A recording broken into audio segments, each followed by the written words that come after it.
Good evening, ladies and gentlemen. Welcome to the Nightsiders Podcast, your gateway to geekdom. We're your gatekeepers. Jeff Cathanan Bundy. Born in 1592 in the Highlands of Scotland, and he is still alive. He is immortal. For 400 years, he's been a warrior, a lover,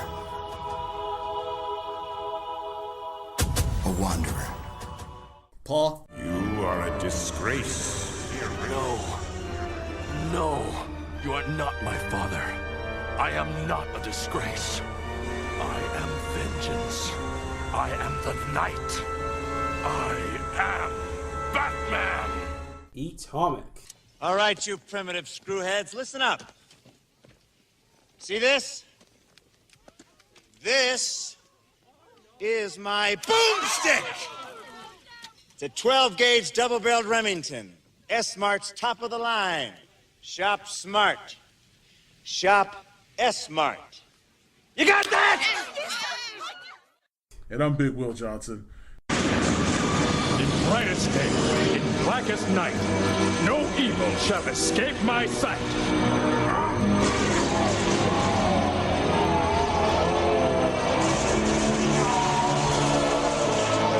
Let those who worship evil's might beware my power, Green Lantern's light. We're going to get you guys going. Let's rock and roll.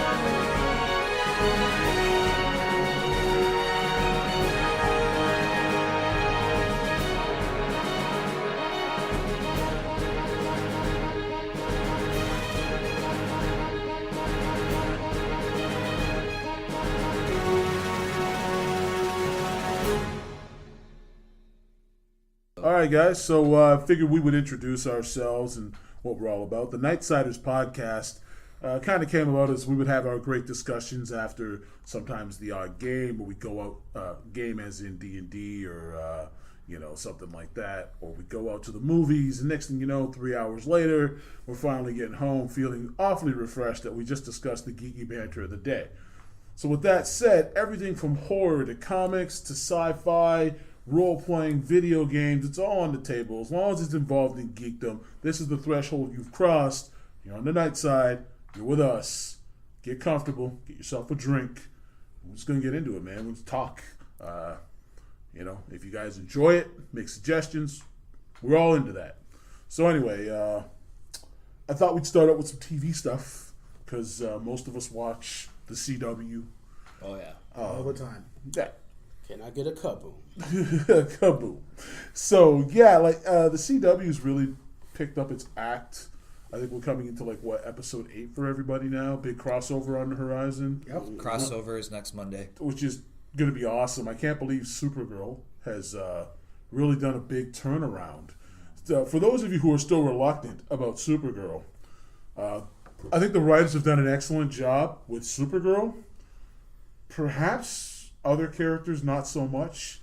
I think there's a sad chance of Supergirl being overshadowed on her own show a little bit, but I hope not, because what's it, Melissa Benoist? Yeah. Benoist. Is that how they pronounce it? Benoist. Is it because is she American? Yeah. Because over here I think she'd be Benoit. It would right? be Benoit, but over in the States it's Benoist. Oh, we are Canadian, by the way. Yes. Yeah, right out of Windsor, Ontario.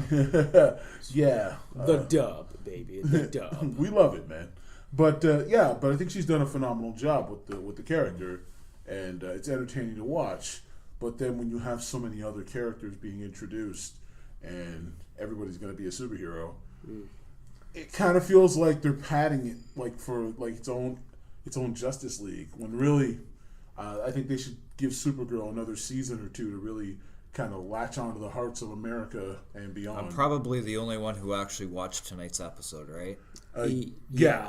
Okay, so I'm always a week behind. Yeah, you're usually a Sunday watcher. Normally I watch Supergirl on Mondays, but Unfortunately, my kids are at dance practice today, so I missed it. I'll be watching it online tomorrow when they drop it on their website. So Okay. Dad duty comes first. Yeah, dad duty always comes first. What like do you kids like Supergirl? Specifically, I know you got a daughter. She's tween. I think a tween or a teen? She's 15. So. Oh wow. I'm getting old. So does she like the show?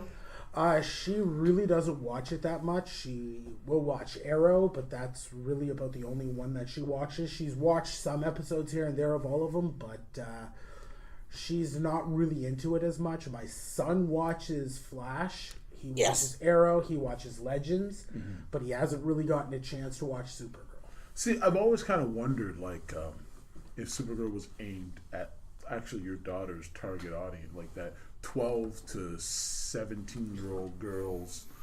That's what it kind of seemed like, especially season 1.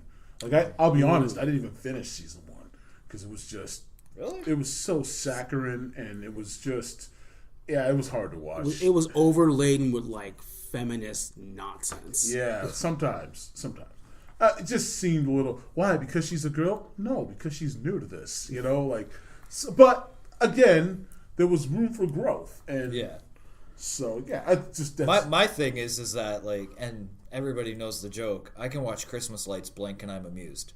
So just put that brain on cruise control. Exactly. So any story they tell me, I'll honestly just sit there and go, okay, I'm watching. Yes. I'm not the most. I'm a picky person, but I'll give a show a chance, and I'll keep going with it, even no matter how bad it is. Gotham is a good example of that. Gotham is a great example of why I quit a show. I tend to be kind of a picky geek in that respect. Like, I can't help it. It has to follow some semblance of the comic book storyline, a bit. But I give a little bit of leeway with some things. But Gotham, I can't do it. I just can't. Yeah, I have a great idea. Let's make a Batman show without Batman. Oh wait, even better. Let's make a Superman show before the planet exploded. Yeah. Because you got the new Krypton show coming up, right? Are you serious? Yeah, that has bad ideas. It's supposed to be Superman's grandparents, I believe, is who they're because focusing on. That's what you've always wanted to know. What was Superman's grandfather like? Hey, while we're at it, let's find out what the Adams great Aunt Petunia. Let's see what she was about. Oh, you know all about those pies, right? Okay, if it was about Jor-El, I could deal with it, because there was actually a great comic book arc back in the 80s called World of Krypton. Yeah. Where they focused on Jor-El. I love that. Right. I had no problem with that. Even the opening to Man of Steel, which is the only part of the movie that everyone, as a consensus, enjoyed.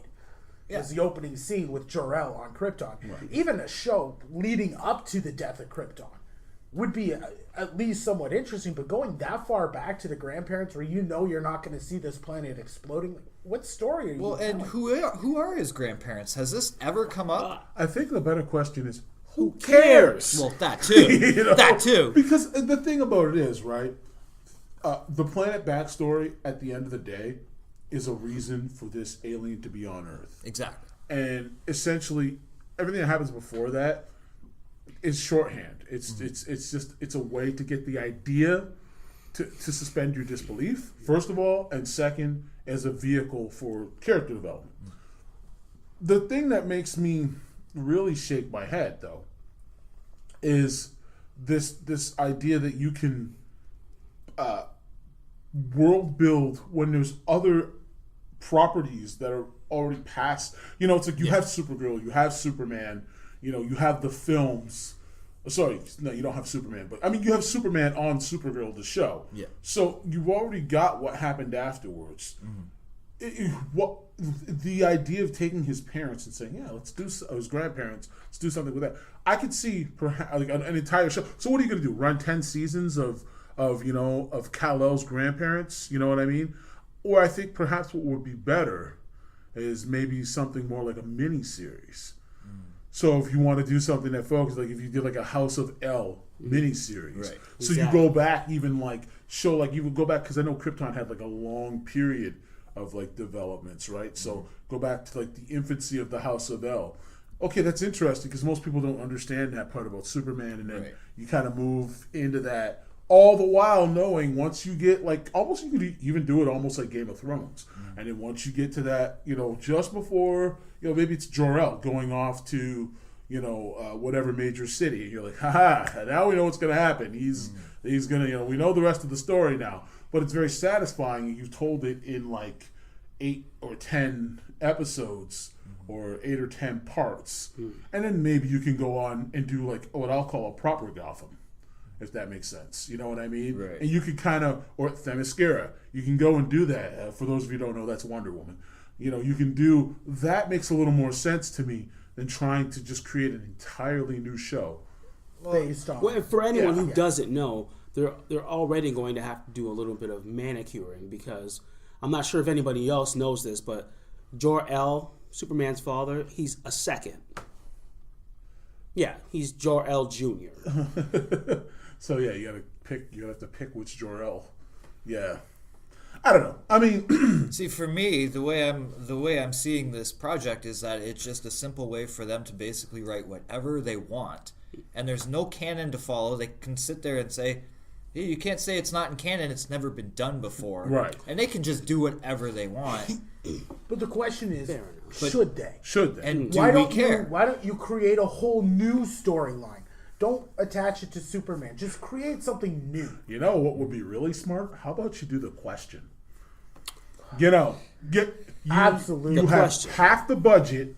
You can have character intense writing, and literally you can explain why there's no superpowered people around, or why perhaps he rarely comes in contact with superpowered people, or if he is involved with superpowered people, you don't have to have them in every single episode. Yeah. You can kind of remove yourself and start to build even upon that. With the question and Sandman, the original Sandman, not the Neil Gaiman. Wesley Dodds. Right. And Yeah, Vic Wesley Sage Dodds. is a great character for that. And you also get to have fun with all the conspiracy theories and conspiracy theorists in there. Because this is basically the superhero conspiracy theorist. Right. I love how we went from Supergirl to like, listen, this is how you pitch a new show. Yeah. But but you're right, and I think that's a great idea. And I have to say, I'd prefer they go with the Vic Sage over Renee Montoya question. Yeah, Yeah. absolutely. Yeah. Well, I think, and this is probably going to ruffle feathers.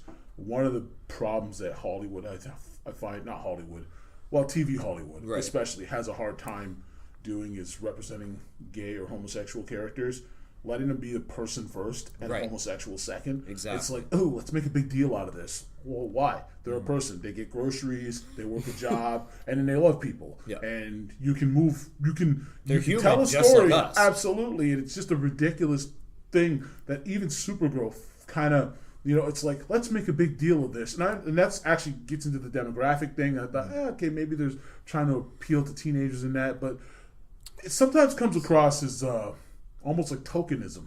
It's like, oh, hey, we gotta hit. Token black gotta guy, fill you got a that token quota. gay person. You get the quota. It's the quota. And I think, with Renee Montoya, I think that would be a problem. And also then you're like, well, where's Vic Sage? Exactly. Yeah. Whereas if you do it Most with Vic people- Sage, you could do it almost Justice League Confidential. Yeah. Most people know the question as Vic Sage. Yeah. I mean, for those who know who the question is. Because Exactly. he's not exactly a headlining character. Yeah. If you've ever watched the Justice the League Justice Unlimited. League Unlimited series, which if you haven't watched it, it's amazing. Yeah, I think that's where the bulk of his popularity came from. Yeah. Yeah. And they did a really good job of showing this kind of this scatterbrained, nutty kind of guy. But he was never really wrong. I mean, his theories seemed way, way, way out there. But in the end, I'm just remembering, do you guys remember his whole theory about the Girl Scouts? yeah, It's just the plastic tips on the end of your It's shoelaces Jesus. are called aglets, and their true purpose is sinister. it's brilliant. The fact that you remembered that. or the exchange between the questions Supergirl and Green Arrow. It's like, you were going through my trash. Don't be Please, silly. I go through Everyone's trash. The fact that they made a character that quotable, I mean, and for such a minor character. sure. mean- Actually, and getting to minor characters, this is a good way to kind of move the conversation forward, which is what I'm loving about Arrow this season. I was Big disappointed focus with on the Arrow. minor characters. Arrow season 3 and season 4 were real letdowns.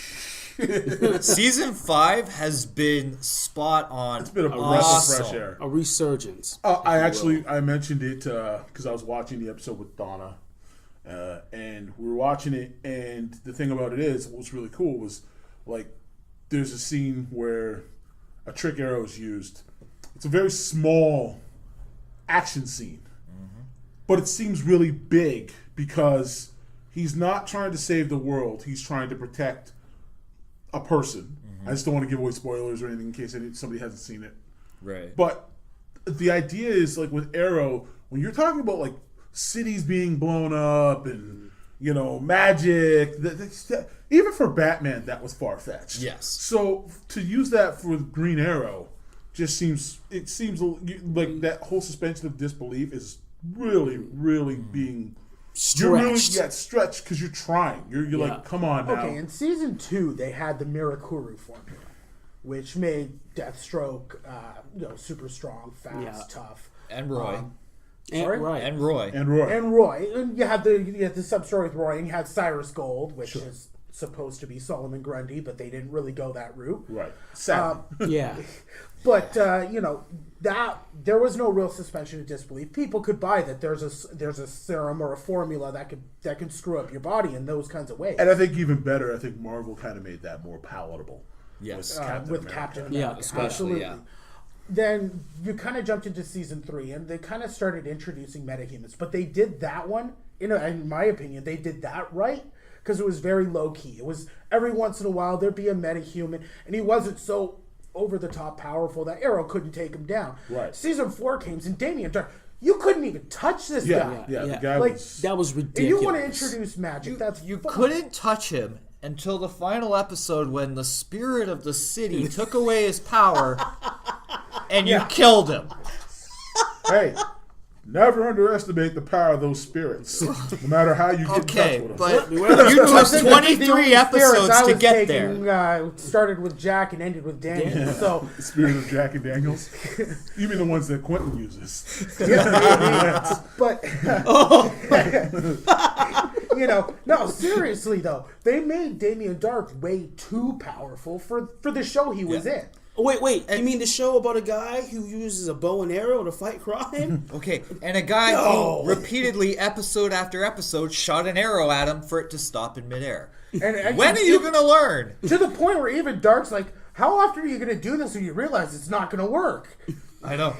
It's called an Uzi, you chump. And don't get me wrong. I mean, Well, if he can stop an arrow, he might be able to stop bullets. Don't get me wrong, they did try. He did the trick arrows, like the one where he's like, you brought an arrow to a gunfight, and he's like, what guns? And he fires the arrow up in the air, and it's a magnet, and it pulls all the guns up. That was cool. And he's like, yeah, okay, that was clever. Like, they tried with So the did trick he hold arrow. on to his bow really tight, or is his carbon fiber? I don't know. Yeah.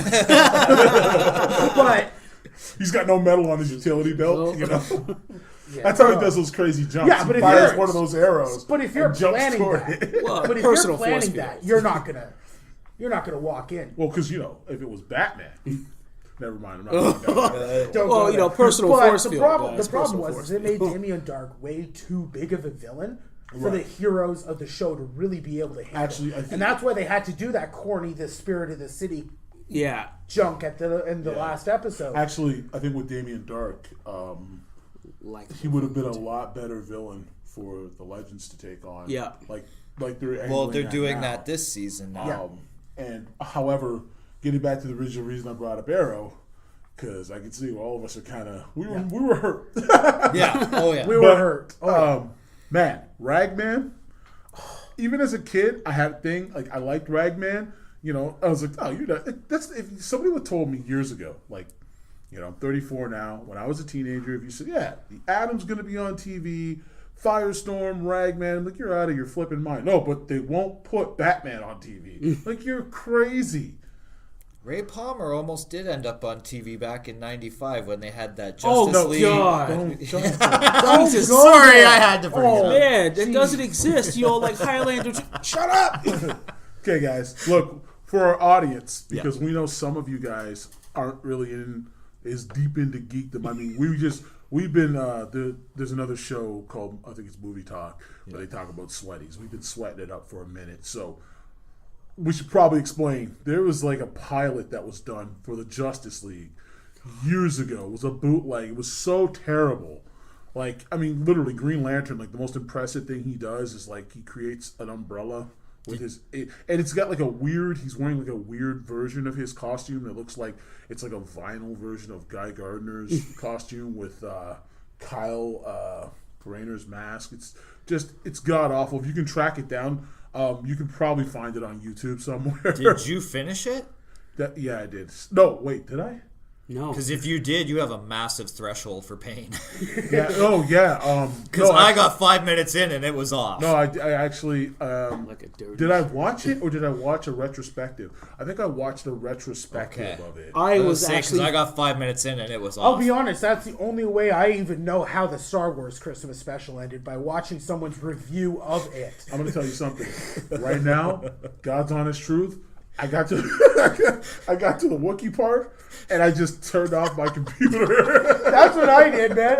I haven't seen You got a 5-minute segment of Wookiees in a house talking in Wookiee with no subtitles. No subtitles. All you hear is brrr, brrr, brrr, the whole time. And this actually points to something.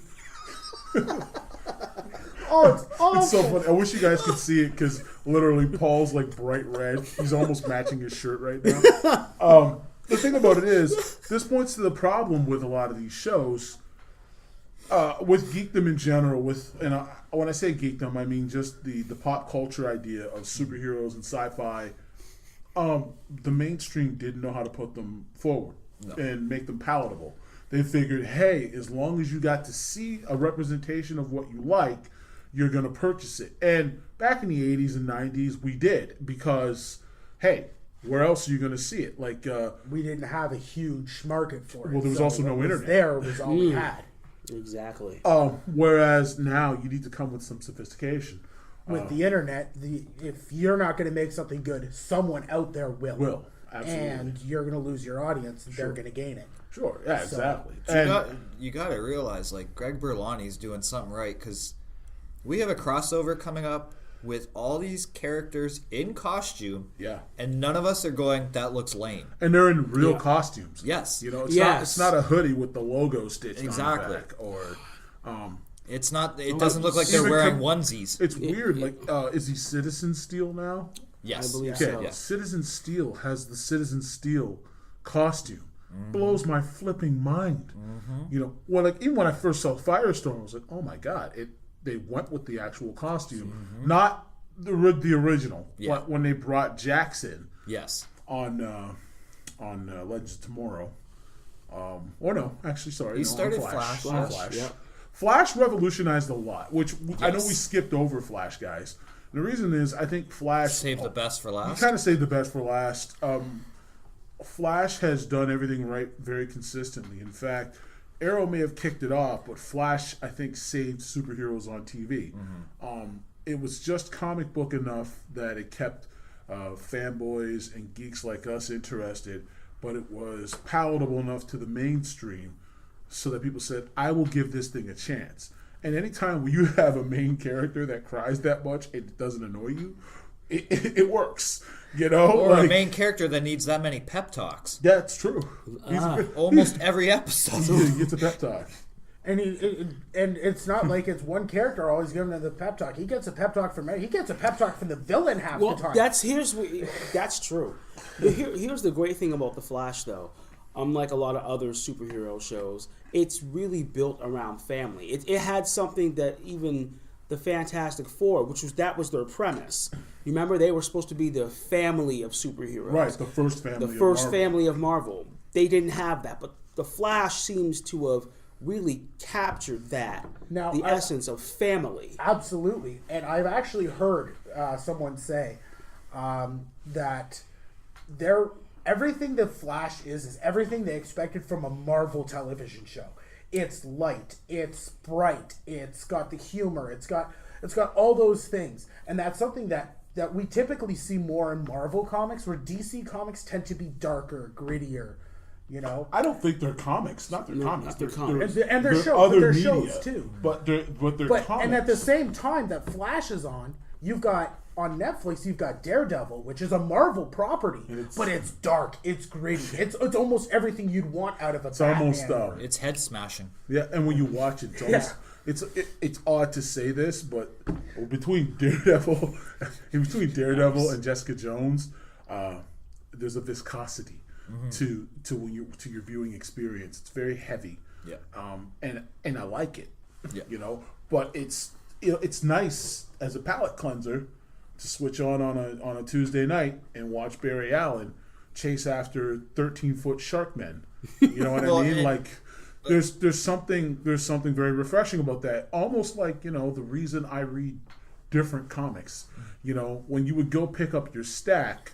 Now, there are some people that are like, I'm a Batman guy, so I read Batman titles, which there are like 30 of them. But then there are some people who are like, I like Tights and Flights, so they read primarily Tights and Flights is, you know, just a way of saying like superhero comics. And then there's people who are like, I like a little bit of horror, I like sci-fi, I like this, I like that. And that's kind of what you get if you're watching, you go watch the Marvel Netflix stuff, and then you can come back to the CW. And I think the CW has just done a really good job. They also take chances. Even with last week's episode of Supergirl with Parasite. Yeah.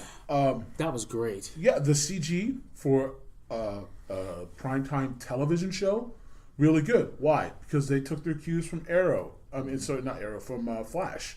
And Flash had, they had Grodd, and they had Shark King, or King Shark. Good Lord.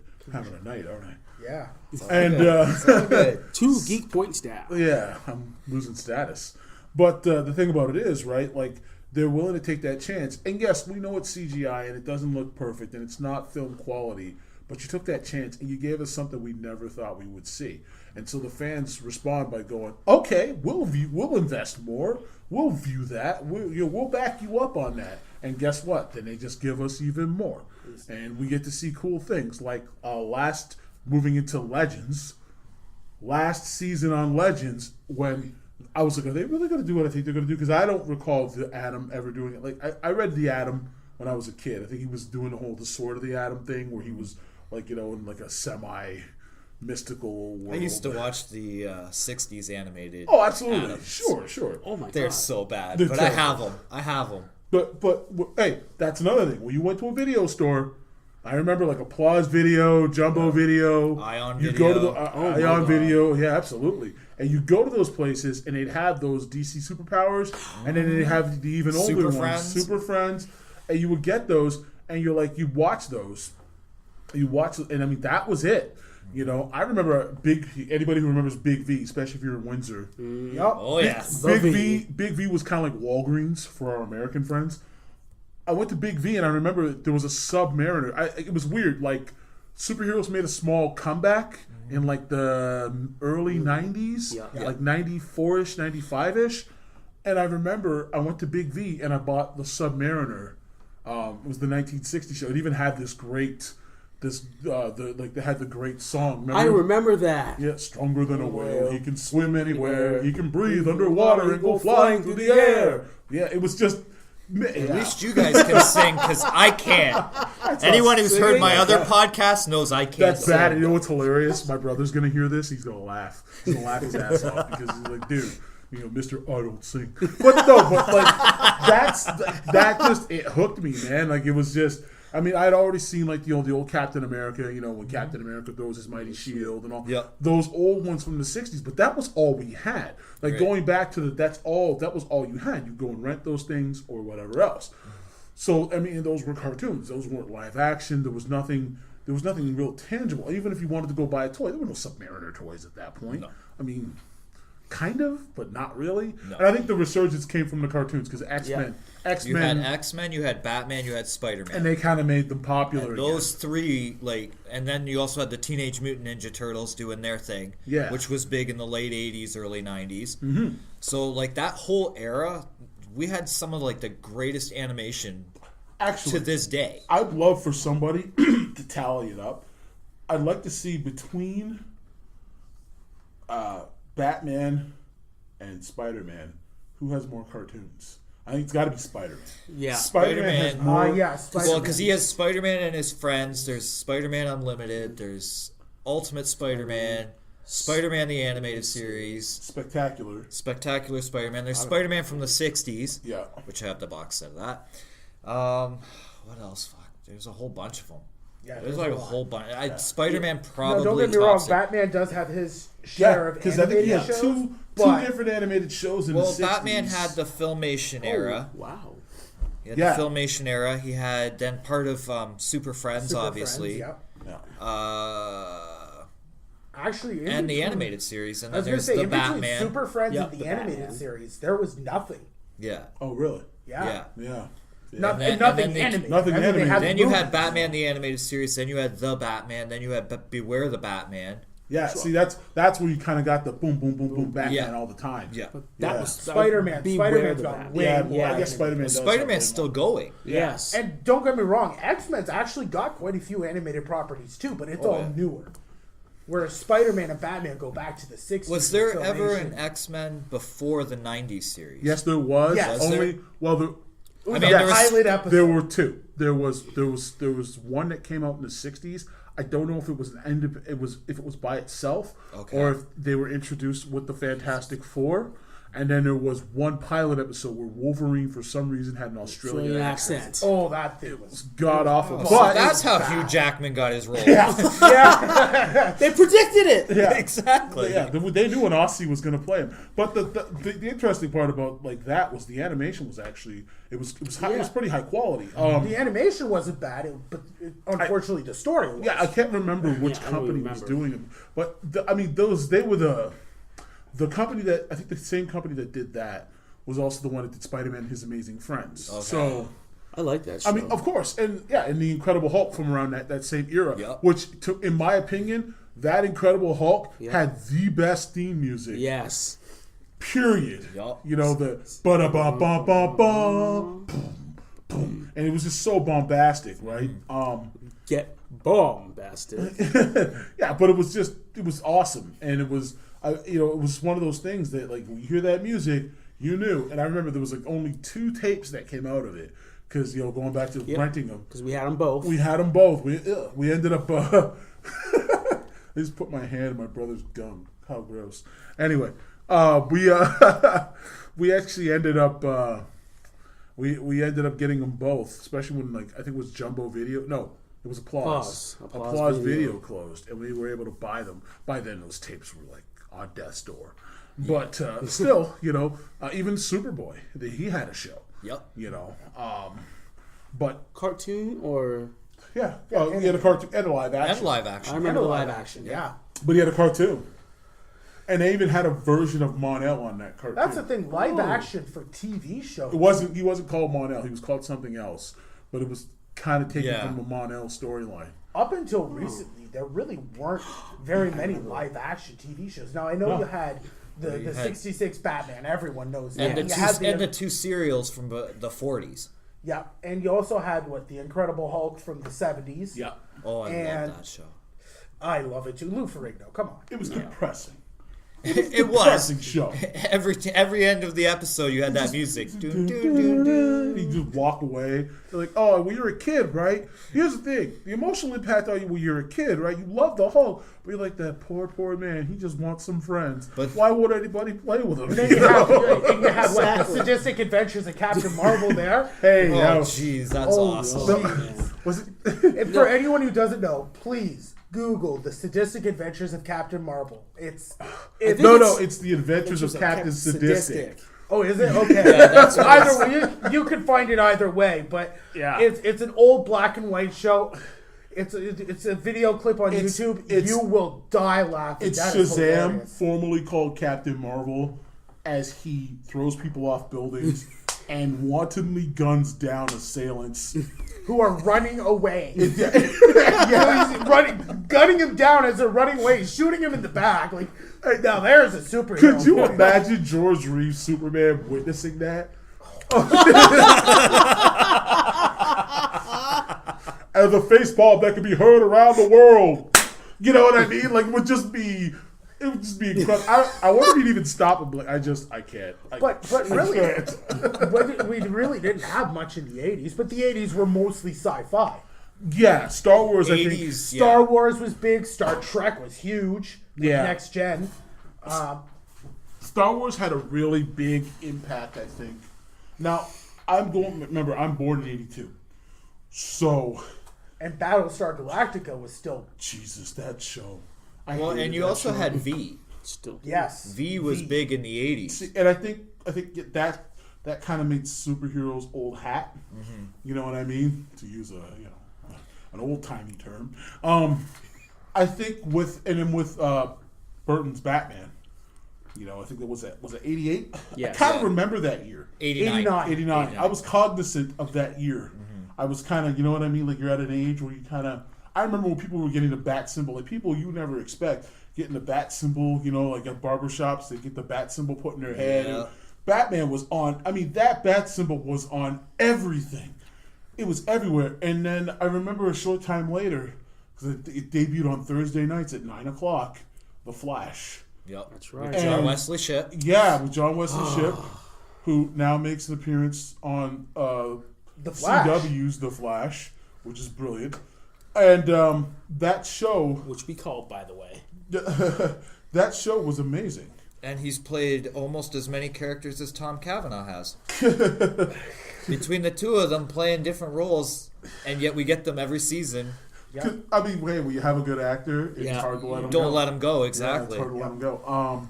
But the thing about, like, I remember, that void... Where, like, I mean, everything was... Remember, though, at that time was kind of... Like, we were getting into angst. Like, grunge was getting popular. Oh. You know what I mean? Like, hair metal was on the way out. You know, like, there was a... I mean, this is... Some of this is half remembering. The other part is just, like, you know, just... Because you get nostalgic. You start looking back at what was happening in the world. Well, 1990 was also the year of that really bad made-for-TV Captain America movie. Oh, God. Oh, was that 1990? No, it was 1990. So that's the one where Captain America's sitting there stealing cars left, right. No. And they even make a joke on that. That wasn't made for TV. That was straight to video. Yes, it was. Was it straight to video? I thought it was made for TV. And it was made by, I think it was a Canon picture. Okay. Oh, it definitely was. It was a Canon picture. Yeah, that's the one where with Matt Salinger. Yep, yeah. he's That's the one I'm thinking of. I thought it was made for TV. He had the fake rubber ears. Yep. Yeah, and like Captain America's greatest power was the ability to fake that he was sick and steal a car. Yeah. Really bad. Captain Cowardice. And I loved how in Winter Soldier they actually kind of give a little hat tip to that. Yeah. Where he goes to steal the cars. Like, I'm just borrowing it. Yeah. It was great. It was Our hero, ladies and gentlemen, I think Nostalgia Critic was the one who really pointed out, like, just like all he does is he steals cars and he runs from people. Yeah. Like, this is your hero, guys. Like, yeah, well, hold on. Like, if you remember the movie, he failed his first mission. What a way to set up a hero. Awesome. Yeah. I think when you're listening to us and you're like, wow, these guys have just prattled on for like an hour about all this nonsense. But it's not nonsense to us because it did have an effect on us. It had an effect. It was, for those who weren't huge sports fans, or music fans necessarily, not that we didn't like music, but, if you liked what we liked, we had to do a lot of suffering before we came to the glory days. And all you Johnny-come-latelys who, saw a couple of X-Men films, and now you're going to tell me that Magneto is actually the parent of so-and-so. Look, man, you guys, you got some homework to do. Ask some questions. No problem. I'll sit and I'll talk with you. But sometimes you get these guys online, and you're like, bro, you saw the movie. You think they know everything because and, they've seen a couple of movies. Yeah. Or they read it on Wikipedia. So inaccurate, those movies. Oh, they're so Well, it's terrible. not that they're inaccurate. They're accurate to what a film is supposed to be. Yeah. Listen, a film has an hour and a half to 2 hours, roughly, to get, really, they only have, maybe a half an hour to totally get your attention. There's a lot that needs to be glossed over. Comics, in some cases, had 35, 40, 50 years before they got a movie. So it's understandable. I mean, and some things in comics were just atrocious. Look, sometimes we have rose-colored glasses, man. Like, we look back. You remember when the Punisher turned himself black? Remember that? Anybody remember that? No. I can honestly say I don't remember that. But He went and met up with Luke Cage, turned himself black. Oh, Like nice. that's not exactly great writing, you know. Like no. it seems like a good idea at the time, and then you realize, and this isn't even a PC thing. It's just one of those things where you're just like, you know. I it's still just have like, some of those old Spider-Man comics, and this is before Punisher became his own character. He had his own run. He was just like a little side. Punisher was mowing down jaywalkers because they were jaywalking. They broke the law, and he was going to punish them. Yeah, he was supposed to be a villain. He was supposed to be a villain, and then somehow he ended up working with Spider-Man, Cloak, Dagger, and Daredevil to take down Kingpin. And for God's sakes, the white gloves and the white boots. You know, look, man. Okay, like, I can't throw stones at this stuff because the first ever Batman comic I ever read in my life was a 1978 issue, number 303, and Batman's villain that he goes up against is named the Dodo Man. The Dodo Man. The Dodo Man. Like, that's creative writing for you. And what was it? A dude in a gray jumpsuit with 2 tomahawks and long hair that made himself look like Iggy Pop. So he was an idiot. Basically. And he hits Batman over the head, and Batman goes through this whole amnesia thing. No, he didn't know. There's no way. Batman, no. Oh, hold on. No, Batman had You'll love this. You'll Batman love this. had time to prepare. He didn't actually hit him over the head, Paul, because, you know, You're going to love this story. I know the This cult of the story. Bat is listening. You got to listen to this. Okay, I'll so hear he you. gets hit over the head with the tomahawk. Preach. He's dressed up as Bruce Wayne, thinks he's Batman. Dressed up as Batman, thinking he's Bruce Wayne. And no one in the city questions it. Jim Nobody Gordon questions actually that thinks Bruce he's Wayne- undercover. Oh, okay. He's like, oh, how smart of Batman that he's undercover as Bruce Wayne. Oh, man. Drugs You What? got to be kidding. What? in the Dodo Man. And this was the first Batman comic I ever read. And you You kept stuck reading with it? Oh, yeah. Why not? I'm like, this. How stupid can it get? I think, you know, that actually brings us to something. I Keep don't in mind, I was 4 years old when I read it. Okay, fair enough. But, That'll I mean, I think this kind of brings us to something. Because, I mean, we don't... In case you guys haven't realized, and I probably should have mentioned it at the beginning of the podcast, this is us. This is just a roundtable discussion. Pretend you're sitting at a diner or in a living room. You're just hanging out with us. You know what I mean? We don't really have a full-on format. If you guys would like something a little more structured, we'll consider it. But we're just talking. But that brings me to something else. Because I know we kind of skipped over... Well, we got into movies, but not the movie stuff I wanted to talk about. Who cares? So, but your first comic, because I remember my first comic. This is gonna make you guys laugh. Okay. You weren't born yet. I went into the. You guys should know Atomic is my brother. And he's 4 years younger than me. So it would have made me about 4 years old. I went in to have my tonsils taken out, and I had tubes put in my ears. So my dad, being as awesome as my father is. My mom, in some ways, when you're a little kid, she trumped him because my mom, to make the experience better, got me like a GoBot, like a knockoff GoBot, but it was really cool. It's like some kind of A insect. knockoff a GoBot is already a knockoff Transformer. I thought it was the other way around, but anyway. So I got a GoBot out of the deal, but then my dad shows up with a Green Lantern comic. So I watched Super Friends. He hands me a comic. And it says Green Lantern on the cover. I can't. If I saw the issue, I could tell you which issue it was. You know, like the image is in my mind, but I can't. But on the front is not Green Lantern, at least not to 4-year-old Will. Who's this black guy? Because I'm a Super Friends fan, Right. and I loved Green Lantern because, well, he was green, and Exactly. and green's like my favorite color. I'm like telling the world my story here. So green's my favorite color, so I'm like, okay, who's this black guy? My dad's like, it's Green Lantern. And my dad's like so proud that he's from Detroit. Like, you know what I mean? He's like, the guy at the shop says he's from Detroit. You know, and I'm like, so what? You know what I mean? Like, keep in mind, my father's from Detroit. So I didn't look at this book for like ever. And then I decided to look in it after, like, I'm stuck at the hospital, got nothing to do, and I freaking loved it. And I think it had a profound effect on me and made me, I was like, I want to draw that stuff. I want to be able to do that. And so that's the first comic I ever remember owning. God, I wish I still owned it. Not for any monetary value. I don't even think it's worth anything. But just that comic in particular, because it was My a gift. Batman 303, the original one I had, got ruined in our basement got flooded. Okay. And it got destroyed, and I was heartbroken. Ended up finding it on eBay years later for $5. Because no one's going to charge you more than $5 for that book. What? The Attack of the Dodo Man? Exactly. Come on, dude. But I have it now, and I'm happy with it because it was my first book. That's Eisner Award-winning writing right there, buddy. Now help me walk down memory I want lane Affleck here, to Will. make it part of his movie. Come on. Yeah, so I'm trying to think back on my first comic book was. Your first comic book, I don't remember your first comic book. I do remember that when we were kids, we would go to the library. And because our parents took us to the library a lot, because namely, I think, because A, they wanted us to read, but B, because it was cheap. Yeah. And, yeah. And we go to the library, and they would have these books on, like, the history of comic books and the history of superheroes. And we would always pull out these books, like, you know, these comic book history books and stuff. And you'd have, like, a million questions. And you good? Sorry, I'm just getting over a bit of a cold. Yeah, he's spreading his plague. We'll all be sick by morning. Joy. Yeah, I remember getting, I think it was for Christmas.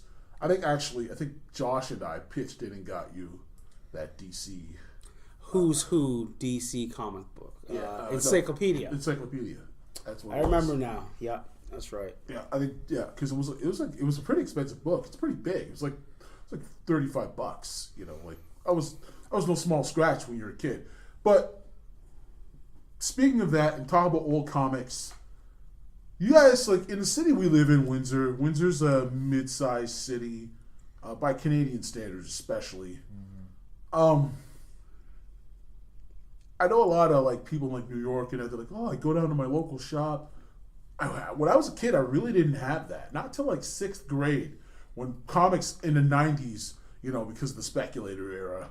Yeah. And that was, for you guys, we'll go into depth and we'll talk about that more. That's more of a collector's thing. But, like, remember the speculator era when all of a sudden comics just blew through the roof because people were investing in them like they were investing in commodities. But anyway, prior to that, we had spinner racks. Yeah, basically. Spinner racks at the local Max Milk or Becker's. Right. Yep. I remember Big V. Or Big V. Yeah, Big V. Yes, Big V had comics. Yes, it Crazy as it sounds. What's funny is I remember, like I'm a Captain America fan. And you'll remember this.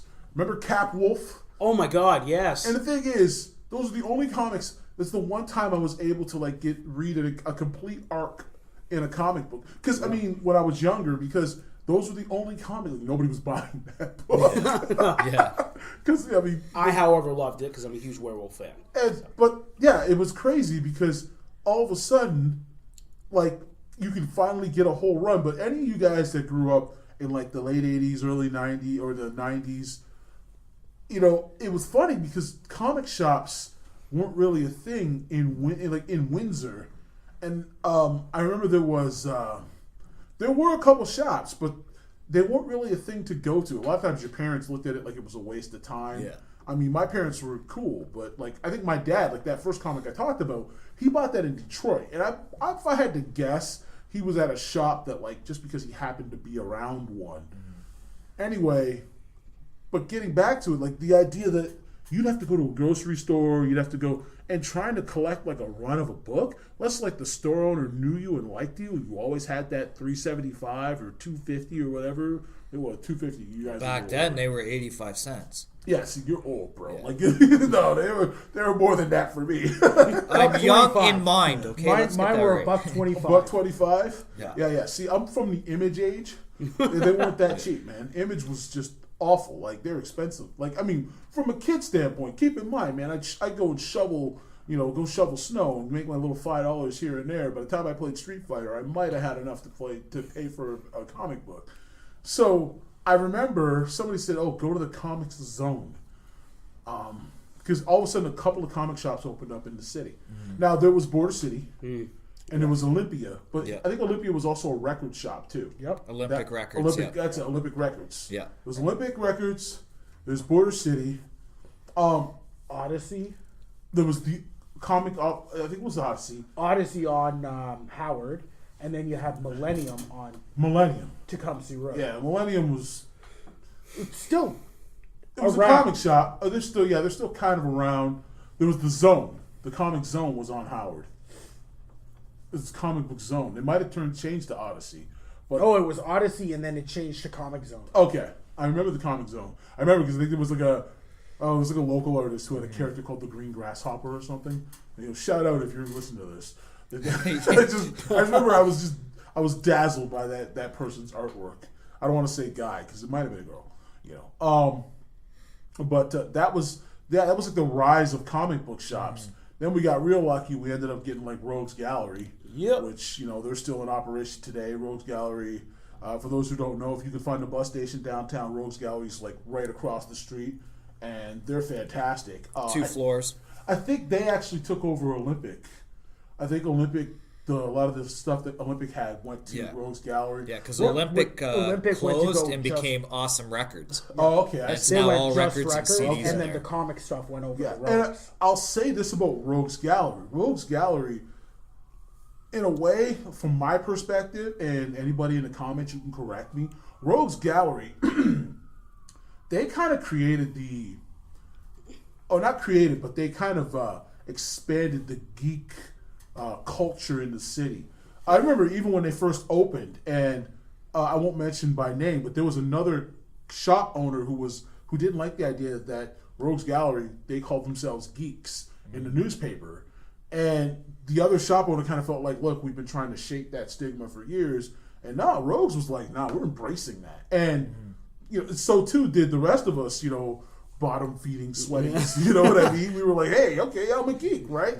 Yeah, what's that mean? Well, I like this stuff that other people like. But the shops, like all of a sudden, like it was like a thing to go to. You had your shop, and then Border City was great. I remember going with my great uncle. I'd go to there, and Border City was pretty cool, and they got along great. And then now we have Paper Heroes. Yeah. Paper Heroes is great. I've got in there. They're a great place too. So if you're in Windsor and you're like, oh, I like comics, I've seen the movies, and I kind of want to find out more, don't be intimidated. Go and talk to your shop owners because these guys, they're willing to talk to you. Don't feel that you can't approach them. I mean, you can ask us, but really, go to your shop owner and, even if you just get on there for one book, one thing that really interests you. If you're an X-Men fan, well, right now it's probably not good to be an X-Men fan. We'll get into that another time. But, if you're an Avengers fan, there's something out there you can get, and there's a place in the city that can provide it for you. And these shop owners, they read the people that come in. They're going to sit there and say, okay, this person's coming in looking for something. Find out what they're looking for. They're going to know what they're looking for. And they know their stuff. So they'll be able to point you to the direction of, I think this is what you're going to be looking for. Yeah, and I think even, I shouldn't forget also, because for a while when I would buy a figure or something, I'd also pick up a book from them. Cartoon Kingdom. Yes. Oh, yeah. I don't know if they still deal in comics. They do, but it's a very small selection. It's about a 4-foot section of comic books. There where you go if you want toys or you want memorabilia, the statues and stuff. For a while, I know Hugin and Moon and Soul comics. Yes. Yeah, they did. When they were still open. Well, that's when Scott was there, right? Yeah. Scott, who's with Paper Heroes now? Oh, really? No, he never. I don't think Wasn't he he ever with worked. them? No, he never. I think maybe you're thinking. Dwayne. And I now remember. Oh, my that's who I'm first thinking comic. of. That's who I'm thinking The of. first No, comic wrong I name. ever read, you will remember this. It was your comic book, Will.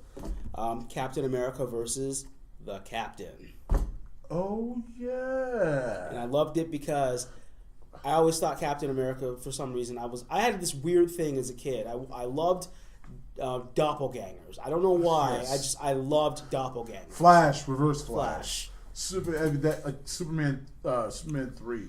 Superman 3? Yeah, Superman 3. Oh my God. How many times you rewatch that fight scene, you and Josh? Oh yeah.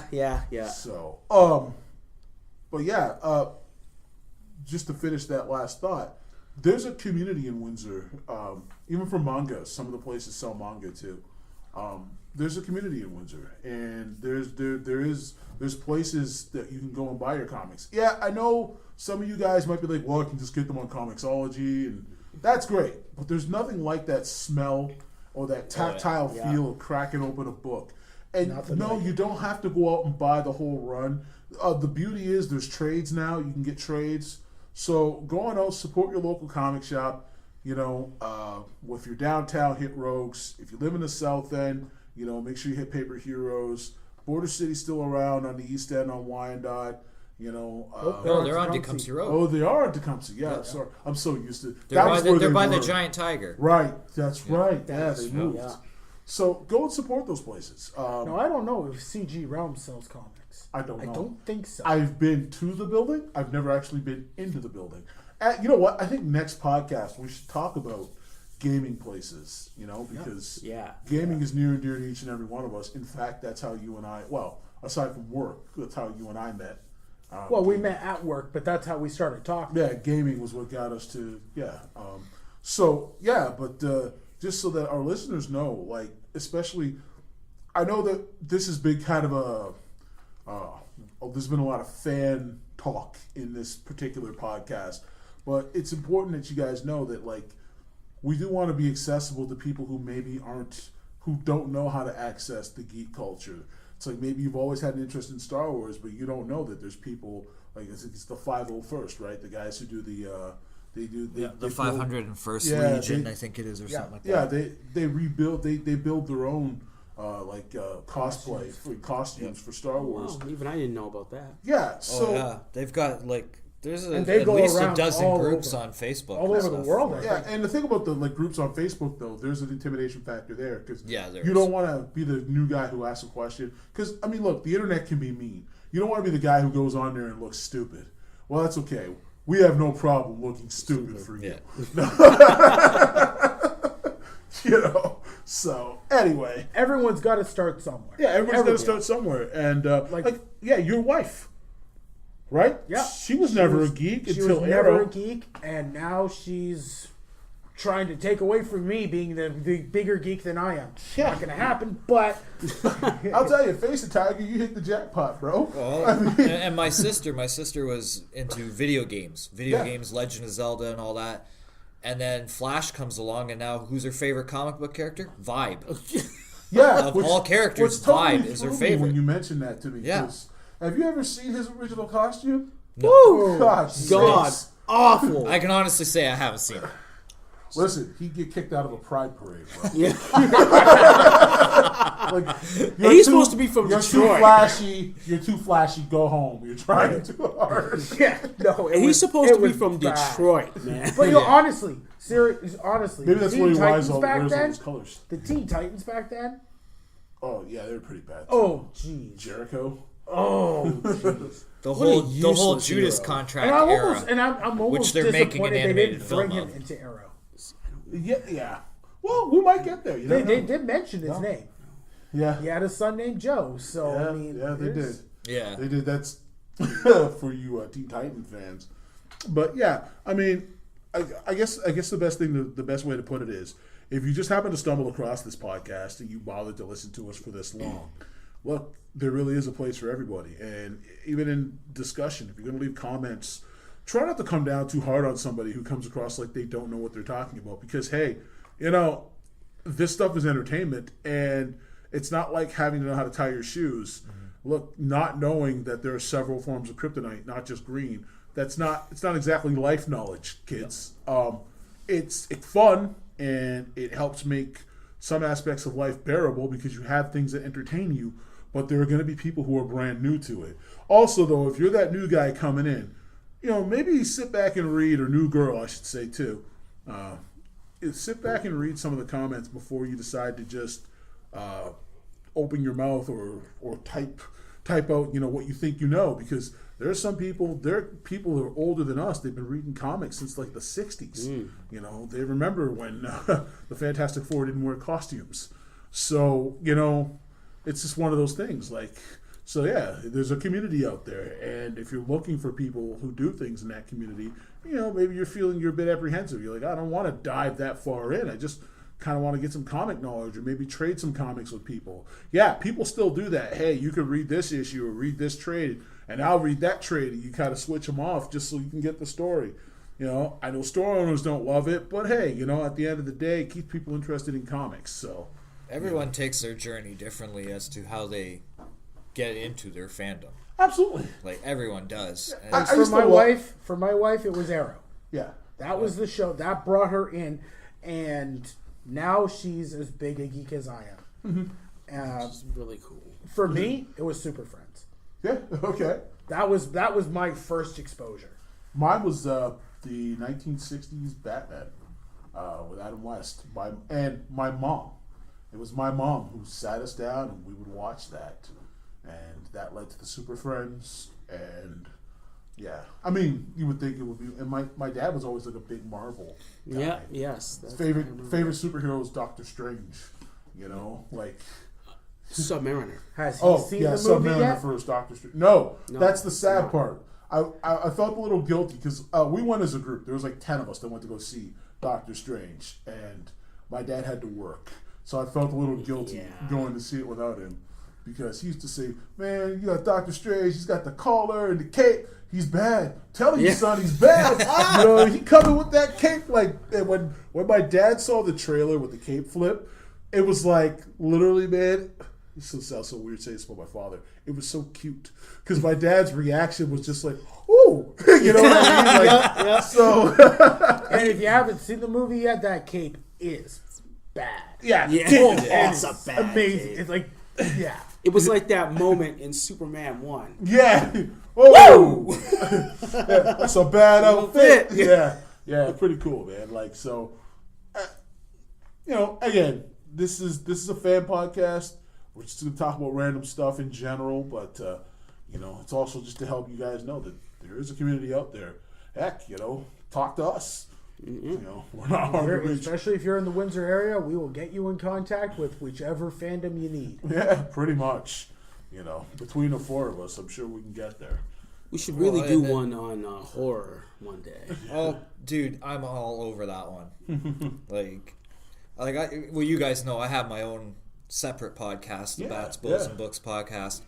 And this past October, I decided, I'll have fun with it and add a horror element to it. Ooh. And now I've actually made that a permanent thing on there, that I will be talking about horror along with comic books and sci-fi and music. Cool. It's really kind of all over the place, which is probably why I had such a hard time deciding on a title for it. Let's say that again. What's the name of the podcast? Bats, Bows, and Books podcast. Yeah, see. So check that out, guys. It's definitely it's a good podcast. It's Paul by himself. Yeah. So you get to hear me with a lot of sound clips, and sometimes I do different voices just to make it sound like there's other people in the room with me. So he's in a closet all by himself, just making up voices. That sounds like my teenage years. I had lots of friends. Look, dude, I'm in my 40s. It's still my years. Hey, it's not how old you are. It's how old you feel. So, in other words, 4.1. So anyway, before we get too far into the rambles, so thanks for joining us. Oh yeah, definitely. Thanks for joining us. Absolutely. If you made it this far, we look forward to catching up to you next time. We haven't decided. Are we going to be weekly, bi-weekly? I would say bi-weekly. I think bi-weekly is going to be good. So we'll be doing bi-weekly shows. Yeah. Give everybody a chance to catch up on everything. This has been a more random episode, I guess. Pilot. It's a pilot. It's a pilot. And not as bad as that Justice League pilot. Oh, God. Oh, ooh. Way to seriously. bring it full circle. I remember I watched it. Okay, see, like I I watched said, you 10 guys, minutes of if you got through it, your threshold of pain Again, is massive. if I remember correctly, I watched a retrospective of it, and it was just horrible. It was really bad. Yeah, you tried to get. You were like, there was that one in the 90s. You were like, I didn't even watch it. If you guys want to look something up that's even just as funny, but you can finish it, it is somewhat tolerable. Legends of the Superheroes from 1978. Oh my God, it's bad, terrible. But I can finish that because it's supposed to be bad, and it's got Adam West as Batman. Yeah, that's the one with Hawkman. He's got paper wings. Yes, Jesus. And Black Canary, who does not look like Black Canary at all, except she's got the fishnets, but that's about all she's got going for her. Captain Marvel with the Flash looks like he's wearing his pajamas. Yeah, it's pretty rough. Yeah, but it's supposed to be a mockery of superheroes, so I got it. It's definitely a mockery. Oh, it is. It's definitely a mockery. Solomon Grundy's in that too, actually. Anytime you make the first Swamp Thing movie look good. Oh, Wes Craven movie. Yeah. Yeah, well, It's you know a what? Wes Craven Not movie. just because, look, hey, I'm sure Shakespeare had failures too. Yes. Yep. Okay. Anyway. That was On that horrible note, By the way, I have watched Swamp Thing this year. Did you? Yes. So have I. Yeah. I'm sorry. You know what? Okay, I guess I gotta get admit, this I out. laughed the whole thing. Okay, but that one's terrible. I Yes. mean, that one's hard to watch. I can't watch it except for the female love interest. Adrian Barbeau. Barbeau. Who played Catwoman in the Batman animated series. That was a fine lady. Yeah. I'll tell you that. Yeah. But as far as the rest of that movie is just trash. Yeah, it's bad. It's bad. However, I love the one. Is his name Dick Durock or Yep. the one from 1990? Yep. Return of the Swamp Thing. Return of the Swamp Thing. It's got like the bombastic music. I don't even think I saw that one. Oh, it's I'm great. gonna look that It's one great. up. It's yeah. It's fun. I'll tell you this one. I'll watch it with you. Yeah. It's horribly good. Horribly good. Horribly good. Is it horribly good like Toxic Avenger? Not quite that horrible. Not that horrible? It's- Okay. But Toxic Avenger. Gonna turn you into Okay, you know guacamole! what? Oh my god! I think next podcast we're gonna have to talk about films. Yes. Just Yes. talk about. We will really get in depth on some. I can't believe you brought up Toxic Avenger. Maybe I can find the footage from the night I actually did a Toxic Avenger marathon. Oh, with nice. some friends. It was pretty. It was bad. What did we call that anyway? We had a name. Traumatic Tuesday. Yeah, that's it. Traumatic. Toxic Avenger is on that online service Shudder. Yeah. It's on there. Actually, really? Oh, yeah. from what I understand, Toxic Avenger is available on YouTube. The actual studio themselves put them on YouTube. Dude, there are so many movies on YouTube, actually. That sounds like a Kaufman move. You know? Oh yeah, Yeah. Oh my Put- God. It was a bunch of older movies. They I put thought it them was all on Corman. YouTube. Take a good look at Paul. Okay, why what? He kind of looks like Kaufman. Oh, no. Is that a good thing or bad thing? I don't know. I'll show you a picture of him after the podcast is All done. right. All right, guys. Anyway, that's been the Nightsiders Podcast. Thanks a lot for joining us. Thanks for listening. Yeah, thanks Take a lot, care, guys. guys. And don't forget to you can find us on Facebook at Nightsiders Podcast and on YouTube, Nightsiders Podcast. We'll keep you guys posted and updated as to what our schedule is going to be. Thanks a lot and have a good night. Have a good one. Kaboom. See ya.